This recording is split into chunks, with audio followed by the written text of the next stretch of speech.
आज़ाद वाक़िया कंदासीं। कश्मीर के कच्चे वारे इलाइक़े में ऑपरेशन दौरान ॿिन ॾोहारियुनि हथियार फिटा करे छॾिया आहिनि। कश्मीर के कच्चे वारे इलाइक़े में ऑपरेशन दौरान ॿिन ॾोहारियुनि पुलिस वटि हथियार फिटा करे छॾिया आहिनि। तफ़सील मालूम कयो था शहरबाज़ खोसो टेलीफोन लाइन ते मौजूद आहे। जी शहरबाज़।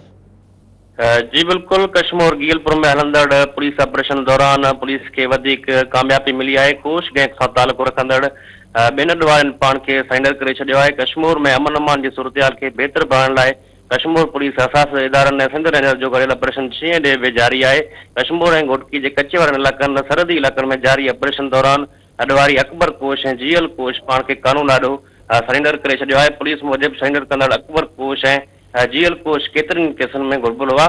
पुलिस अख़्तरनि जो चवणु आहे त ही अहम कार्रवाई एसएसपी कश्मीर मोहम्मद मुराद गंगरो जे अॻवानी हेठि जारी ऑपरेशन के नतीजे में मुमकिन थी है। कश्मीर पुलिस जो चवणु आहे जेसिताईं ॾोहारियुनि जो ख़ात्मो नथो थिए ओसी ताईं ॾोहारियुनि खिलाफ़ ऑपरेशन जारी रहंदो। जी शहरबाज़ खोसो, मांजी महिरबानी तफ़सील ॾियण जे लाइ।